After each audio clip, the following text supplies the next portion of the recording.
Nada, gracias por la presentación y a ustedes por estar acá y escuchar. Bueno, yo tenía preparada una presentación de PowerPoint, pero pensé que se iba a poder proyectar algo, que iba a ser más ameno este espacio, pero bueno, se va a reducir en escucharme a mí y escuchar a estos tres grandes autores, ¿no? Santo Tomás, Chesterton y Lewis. Tolkien no lo traté porque mucho no lo conozco. Si alguno quiere hacer algún aporte de los milagros en Tolkien, bienvenido. Pero bueno, titulé esta ponencia con una frase bastante conocida de Chesterton, que es: lo más increíble de los milagros es que suceden. Esta es una frase en la Cruz Azul, ¿no? Muy conocida. Entonces, básicamente la ponencia, pido que me avisen un poquito antes que termine, así más o menos voy midiendo eso. Tiene dos partes. La primera es, los milagros como lo más increíble, ¿no? Y la segunda parte es una pregunta, ¿no? Si ocurren los milagros, si los milagros es posible que sucedan, ¿no? Es como desdoblar un poco la frase esa de Chesterton y analizarla. Después, si quieren, paso bien las citas o fuentes que usé. Básicamente, Chesterton es el capítulo 4 de Ortodoxia, pero también hay en El hombre común, los milagros y la civilización moderna, San Francisco de Asís, etcétera, ¿no? De Lewis, bueno, por ahí vi dando vueltas el libro Los Milagros, esa es la fuente principal. Hay un resumen de todo ese libro en Dios en el banquillo, que habla del tema de los milagros, habla de las leyes de la naturaleza, tiene varios capítulos que sirven. En el problema del dolor hay algo, en George MacDonald también hay algo, pero bueno, si quieren después las citas específicas de lo que voy a leer, las paso, no las voy a decir en cada caso. Bueno, arrancando entonces, los milagros, lo más increíble. Arranco por esto porque la palabra milagro viene en latín miraculum. Nosotros la decimos al revés, ¿no? Deberíamos decir miraglo, pero decimos milagro, que viene del un verbo que significa admirarse, ¿no? El milagro es lo que causa admiración, lo que provoca admiración. ¿Cuándo nos admiramos? Santo Tomás dice que nos admiramos, o en la admiración ocurren dos cosas. Sí.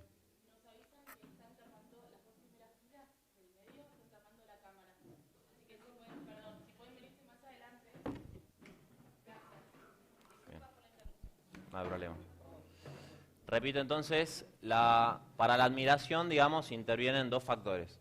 Por un lado, tiene que haber un efecto que sea manifiesto, o sea, lo que pase, que sea sensible, experimentable físicamente, y que uno advierta que algo anda mal, digamos, que tendría que pasar otra cosa distinta a la que uno está viendo. Por ejemplo, uno ve a alguien levitando, eso es algo que aparece, y uno se da cuenta que debería ser de otro el caso, digamos, de lo que esté pasando. Siempre y cuando sea, no es que alguien saltó ni nada, sino que está ahí suspendido, ¿no? Y la segunda cosa que tiene que intervenir es que la causa de ese suceso tiene que ser algo oculto y que nosotros no conozcamos, ¿no? Eso es lo que interviene en la producción de algo admirable, digamos. A partir de esto, Santo Tomás distingue dos como tipos de milagros. Uno son los milagros relativamente hablando, que es cuando esa causa que da razón de ese efecto es oculta para algunos, no para todos. Es decir, algunas personas desconocen por qué pasa algo, pero otras personas lo saben. Por ejemplo, un eclipse de sol es algo que a mí me produce mucha admiración porque no sé por qué pasa, ¿no? Pero un astrónomo no le admira el eclipse de sol porque sabe cuál es la causa, ¿no? Bien. Eso es un tipo de milagros, entre comillas, no son milagros, ¿no? Y después están los milagros propia y absolutamente hablando, que son cuando la causa misma de la que se trata es Dios, ¿no? Porque Él es la causa oculta absolutamente para todos. Entonces no es algo que ignore una persona y otras lo sepan, sino que está por encima de todo intelecto humano que alguien pueda conocer a Dios, y entonces cualquier efecto que esté por encima de la naturaleza y dependa de su obrar, eso es un milagro propiamente hablando.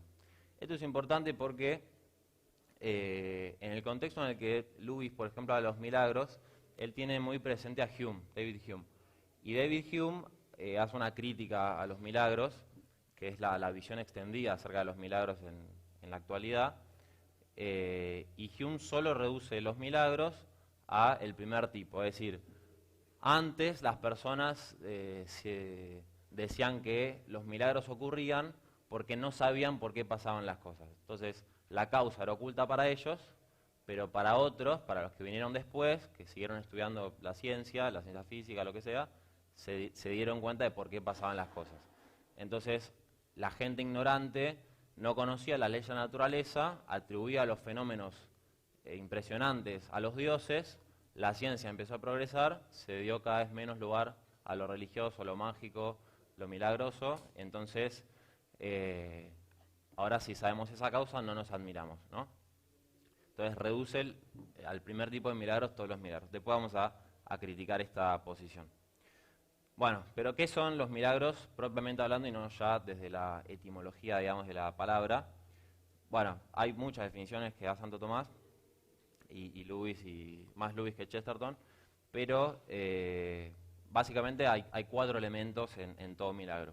El primero es que es hecho por Dios, ¿no? Tiene que ser hecho por la virtud divina. Después en las preguntas podemos ver si un hombre puede hacer milagros o si un demonio puede hacer milagros y ese tipo de cosas. La segunda es que todo milagro implica un ir más allá de, o un al margen o por fuera de, un además de, ¿no? Implica como esa novedad y esa cuestión insólita, ¿no? La tercera es que ese además de es respecto de todo el orden de la naturaleza creada, ¿no? No es respecto de algún orden específico, sino respecto de cualquier capacidad natural de cualquier criatura, ¿no? Es Dios que produce algo por fuera o además de el curso usual de la naturaleza a la que nosotros estamos acostumbrados. Y el último elemento es justamente esto, que nosotros, que ese orden es el que nosotros comúnmente vemos y establecemos como uniforme según nuestro conocimiento y según las distintas ciencias que estudian la naturaleza. Una definición de San Agustín que San Tomás cita mucho es que el milagro es algo arduo e insólito sobre la facultad de la naturaleza y por fuera la esperanza del que admira. Hace todo un análisis de esa definición que no lo vamos a hacer. Bien, después hay 3 tipos de milagros. Hay una clasificación que hace Santo Tomás que Luis hace su propia clasificación, que ahora la vamos a decir. Chesterton, por lo menos yo no encontré que los clasificara. La distinción de los milagros depende para Santo Tomás, de cuánto superan la capacidad de la naturaleza. Mientras un hecho es más imposible, digamos así, para las capacidades de una cosa, entonces tanto más milagroso es, ¿no? Una cosa es levitar y otra cosa es resucitar, y así sucesivamente. Entonces hay como 3 grados, en las distintas obras varía la clasificación, pero en general son estos 3 grados. En el primero lo llama el grado supremo, que es cuando la naturaleza es impotente respecto de la misma cosa que se hace. O sea, la naturaleza no puede hacer nunca lo que nosotros vemos que se hace por determinado milagro. Por ejemplo, la resurrección de una persona, ¿no? La naturaleza puede darle vida a algo, pero en general, pero no a este cuerpo después de haber muerto, digamos. Entonces, es algo, el supremo grado de los milagros. Otra es, bueno, justo la bilocación, por ejemplo, el movimiento del sol, esto pasó en Fátima, y otra es justamente la encarnación. O sea, la encarnación misma para Santo Tomás es el miraculum miraculorum, lo llama, es el milagro de los milagros, está por encima de todos los milagros. Y acá lo conecto con algo de Lewis. Él en la obra Los Milagros tiene un capítulo que se llama El Gran Milagro. Y entonces justamente dice casi lo mismo de Santo Tomás. La encarnación es el milagro de los milagros, y Lewis dice que la encarnación es el gran milagro de todos. Les voy a leer un pasaje donde habla un poco de esto. Dice: la historia cristiana es precisamente la historia de un gran milagro. El cristianismo afirma que algo que está más allá del espacio y el tiempo, que es increado y eterno, entró en la naturaleza humana, y descendió a su propio universo, y ascendió de nuevo, elevando la naturaleza con él. Eso es un gran milagro. Si lo eliminamos, no dejamos nada específicamente cristiano. Luis siempre dice que si nosotros quitamos lo milagroso en muchas religiones, es como que no altera la esencia, ¿no? En cambio, si quitamos los milagros del cristianismo, quitamos la esencia misma de la religión cristiana. Si lo eliminamos, no dejamos nada específicamente cristiano. Habría tal vez muchas cosas humanas admirables que el cristianismo compartiría con otros sistemas del mundo, pero no habría nada específicamente cristiano. A la inversa, una vez que hemos aceptado ese gran milagro, vemos que todos los demás milagros cristianos bien comprobados, hay milagros cristianos mal comprobados, hay leyendas cristianas como las hay paganas, o como hay modernas leyendas periodísticas, forman parte de él, que son una preparación suya o manifiestan o resultan de la encarnación. O sea, todo otro milagro está en orden a la encarnación, o la encarnación misma es como el culmen, digamos, de eso que va a pasar después. Entonces, de igual forma que los acontecimientos naturales manifiestan el carácter entero del universo natural en un punto particular y en un momento determinado, cada milagro manifiesta el carácter de la encarnación. Bueno, este congreso se llama Fe, Arte y Mito, ¿no? Además que los milagros son signos de la credibilidad de la fe, es decir, Dios solo incluye milagros en la creación en la medida en que sirven para acreditar la enseñanza de una persona, porque la fe no se acredita con argumentos, sino manifestando el poder de Dios, y también para manifestar la santidad de alguien, por eso en los procesos de canonización se usan los milagros. Y el mito, yo lo conecto con esta parte porque Luis también dice que el cristianismo es un gran mito, ¿no? O el mito verdadero. Porque el mito te presenta una realidad que uno la experimenta y le permite acceder a muchas verdades, ¿no? Entonces, él dice, supongamos que, esto lo dice en Dios en el banquillo, supongamos que poseemos partes de una novela o de una sinfonía. Alguien se presenta ahora con un fragmento de manuscrito recién descubierto y dice, esta es la parte que faltaba al trabajo. Este es el capítulo en el que se explica toda la trama de la novela. Este es el tema fundamental de la sinfonía. Nuestro cometido sería comprobar si efectivamente el nuevo fragmento, una vez admitido como la parte central que el descubridor proclama, realmente ilumina todas las partes que ya conocemos, las ensambla y les da unidad. No es probable que por este el nuevo pasaje, si es espurio, por muy atractivo que parezca a primera vista, será cada vez más difícil de reconciliar con el resto de la obra a medida. A medida hará descubrir más base y más armonía. Nos parecerá más natural y nos ofrecerá mayores significados en toda clase de detalles del conjunto de la obra que hasta entonces nos habían pasado inadvertidos. Aun cuando el nuevo capítulo central o el principal tema de la sinfonía ofrezcan grandes dificultades en sí mismos, seguiremos con todo considerándolos genuinos con tal de que continuamente resuelvan dificultades de las otras partes. Algo semejante a esto debemos hacer con la doctrina de la encarnación. O sea, para Luis, la encarnación como el milagro de los milagros o el gran milagro es la clave de lectura central de toda la naturaleza y de toda la historia humana. Es decir, todos los acontecimientos y todos los milagros que suceden de alguna manera se refieren a la encarnación, o porque la anticipan, o porque de alguna manera comparten, digamos, sus frutos, ¿no? Bueno, después Santo Tomás, el segundo tipo de milagros es cuando los efectos que nosotros vemos que suceden, la naturaleza los puede hacer, pero no de esa manera o en ese orden. Entonces, por ejemplo, que el agua se convierta en vino, eso pasa todo el tiempo, ¿no? A gran escala y después de mucho tiempo. El agua con la uva, después de un largo proceso, se termina transformando en vino.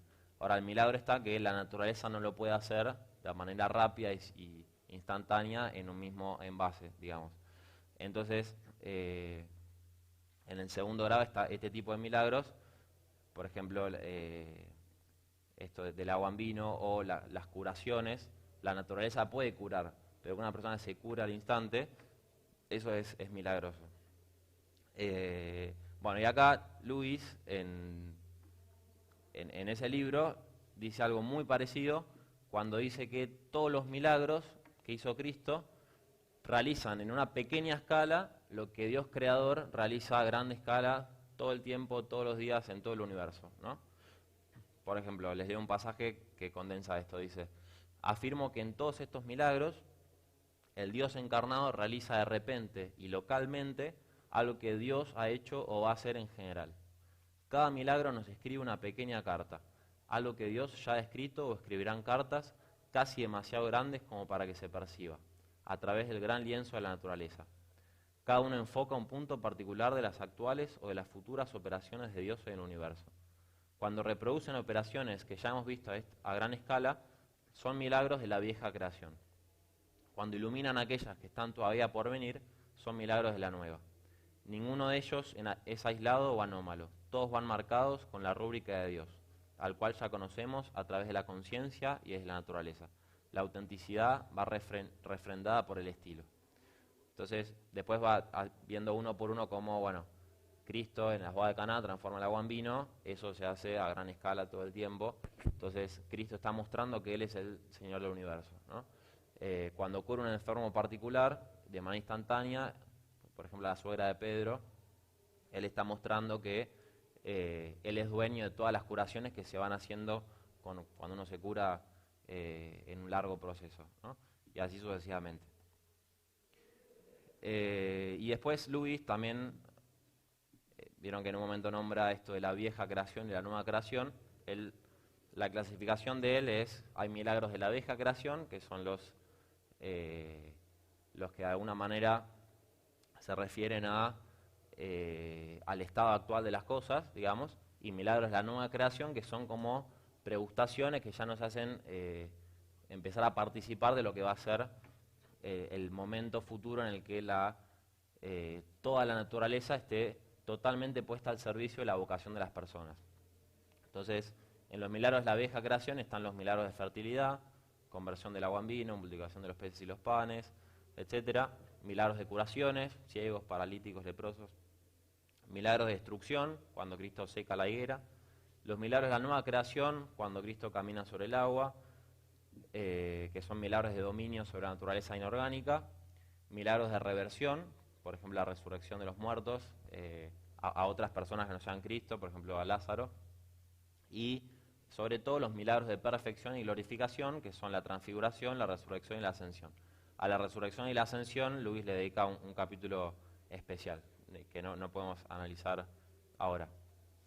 Bueno, y en el último nivel, Santo Tomás pone los milagros que Dios produce algo que la criatura o una cosa cualquiera conserva la capacidad para hacer la cosa contraria. Entonces, por ejemplo, cuando alguien levita, el cuerpo grave conserva la capacidad de ir hacia abajo, digamos. Dios impide esa operación sin quitar esa tendencia hacia abajo, y por determinado motivo produce un efecto contrario a la tendencia natural de esa cosa. Bien. Después,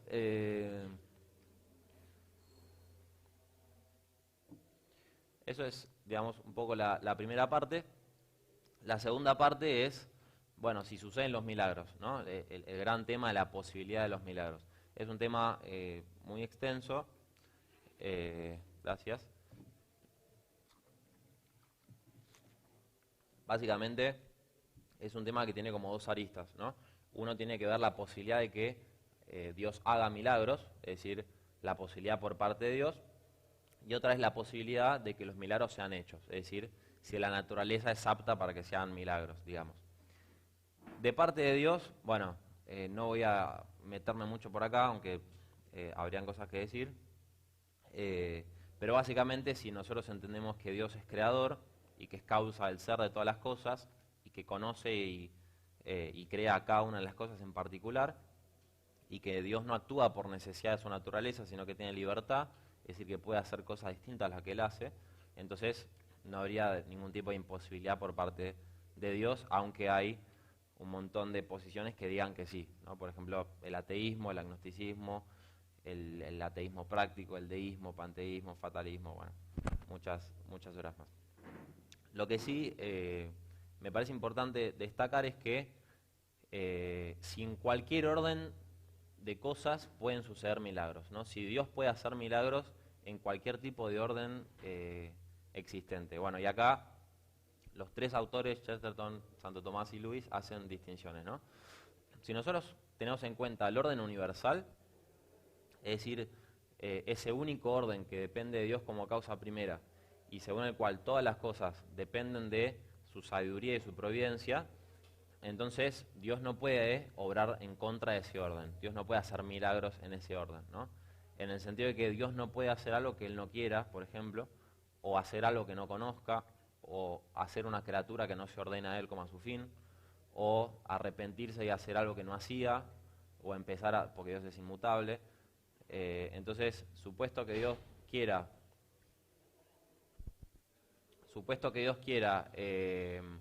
las cosas que Él decidió desde la eternidad hacer, no puede, digamos, querer otras, ¿no? Absolutamente hablando podría, pero supuesto que quiso que así sea, no. Después está el orden el orden moral. Acá Dios tampoco puede ir en contra de este orden, no puede ni por milagro, digamos, hacer algo malo. Y está el orden metafísico, lógico y matemático. Acá Dios tampoco, Dios no puede hacer que 2 más 2 sea 5, o que la afirmación y la negación sean simultáneamente verdaderas, otro Dios, etc. Entonces, acá hay un pasaje de Chesterton conocido de ortodoxia que dice: existen ciertas continuidades que son razonables en toda la extensión de la palabra, que en toda la extensión de la palabra son necesarias. Tales son las continuidades matemáticas y lógicas, ¿no? El orden matemático y lógico. Nosotros en el país de las hadas, que son las más razonables de todas, admitimos esa razón y esa necesidad. Por ejemplo, si las hermanas feas son mayores que Cenicienta, es necesario que Cenicienta sea menor que las hermanas feas. No hay otro camino. En torno a ese hecho, Haeckel puede hablar todo lo que guste de fatalismo. Si Juan es hijo de un molinero es el padre de Juan. La fría razón lo decreta desde su trono imponente. Y nosotros en el país de las hadas nos sometemos. Si 3 hermanos pasean a caballo, allí andan complicados 6 animales y 18 piernas. Pero cuando asomo la cabeza por encima del cerco de los elfos y comienzo a estudiar el mundo natural, observo lo extraordinario. Observo que los hombres cultos y con anteojos hablaban de cosas actuales que sucedían al amanecer, la muerte, etc., como si fueran razonables o inevitables. Hablaban como si el hecho de que los árboles den frutas fuera tan necesario como si el hecho de que 2 árboles y un árbol son 3 árboles. Bueno, así sigue un poco el texto, y entonces muestra de alguna manera que hay ciertos órdenes de cosas en las que hay una necesidad absoluta, que de alguna manera se identifican con la misma esencia de Dios, o sea, que Dios haga que 2 más 2 sea 6, por ejemplo, va en contra, digamos, de su misma naturaleza, porque es hacer algo imposible.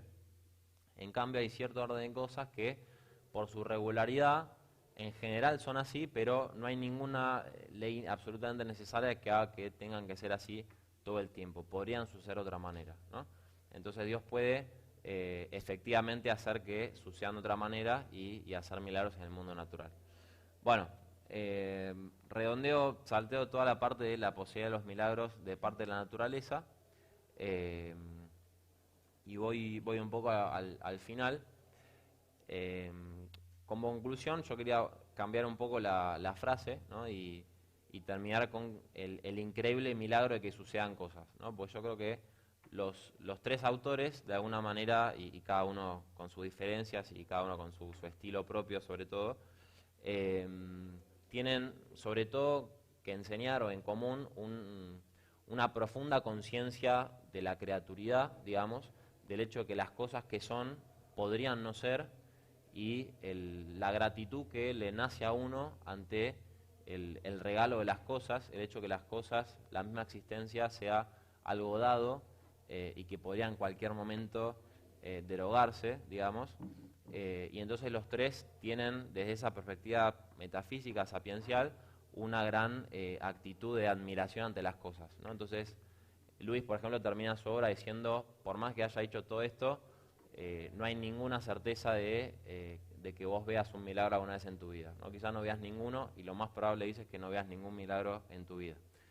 Pero los 3 sí enseñarían, me parece que todos sí tenemos la posibilidad de el gran milagro de la vida, digamos. Eh, Así que bueno, hay varias frases de Chesterton, sobre todo en relación a esto. Si quieren la dejamos para las preguntas, pero con eso yo terminaría.